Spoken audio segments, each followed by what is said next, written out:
Middle east में चल रहे तनाव ने एक बार फिर दुनिया का ध्यान खींचा है, क्योंकि गाजा पट्टी के बेत हनून इलाके में हमास ने इजरायली सैनिकों पर एक बड़ा घातक एम्बुश हमला किया है।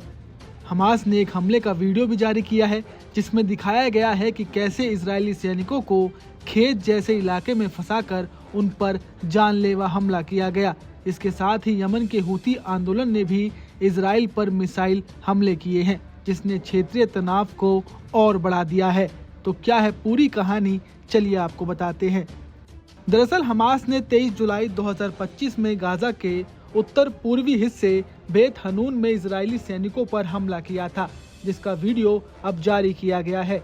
वीडियो में दिखता है कि हमास के लड़ाकों ने पहले गोलियां चलाकर इजरायली सैनिकों को एक खेतनुमा इलाके में खींचा और जैसे ही सैनिक वहां पहुंचे, वहां पहले से बिछाए गए विस्फोटक यानी कि IED को रिमोट से उड़ा दिया गया।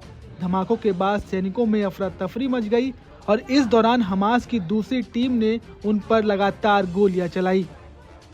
बता दें कि हमास का कहना है कि इस हमले में कम से कम 5 इजरायली सैनिकों की मौत हो चुकी है, वहीं कई घायल भी हैं।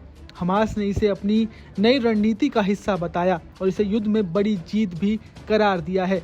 ये हमला इसलिए भी अहम है क्योंकि इजराइल ने बेत हनून को पहले ही सुरक्षित इलाका घोषित किया था।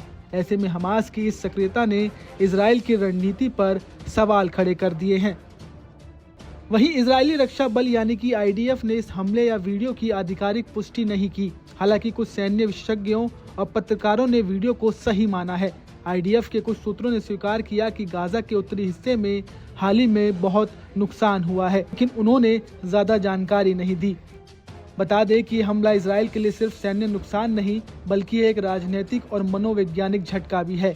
इजराइल बार बार कहता रहा है कि उसने गाजा में हमास को खत्म कर दिया है, लेकिन ये हमला दिखाता है कि हमास अब भी एक्टिव है और हथियार छोड़ने को तैयार नहीं। ये इजराइल की खुफिया जानकारी और सैनिकों की सुरक्षा पर भी सवाल उठाता है। गाजा युद्ध अब नए और खतरनाक मोड़ पर पहुंच चुका है। बेत हनून के बाद नासर अस्पताल पर इजराइल के दोहरे हमले ने हालात को और विस्फोटक बना दिया है। इस हमले में 20 से अधिक लोगों की मौत हुई है, जिसमें 5 पत्रकार भी शामिल थे। इजराइल का दावा है कि अस्पताल में हमास का निगरानी कैमरा था, लेकिन अंतर्राष्ट्रीय समुदाय और मीडिया संगठनों ने इस पर गंभीर सवाल उठाए हैं। हमास ने यह भी स्पष्ट किया है कि वह ना तो झुकेगा और ना ही गाजा छोड़ने को तैयार है। उसका संदेश साफ है कि वह अपने लोगों की रक्षा के लिए किसी भी हद को पार कर सकता है। वहीं यमन के हूती विद्रोहियों ने भी सेना पर हुए इजरायली हमले का जवाब में बैलिस्टिक मिसाइलें दागी हैं, जिसमें यरूशलेम और तेल अवीव तक दहशत फैल गई है। पहली बार क्लस्टर बम मिसाइलों के इस्तेमाल ने हूतियों की सैन्य ताकत को एक नया संदेश भी दिया है।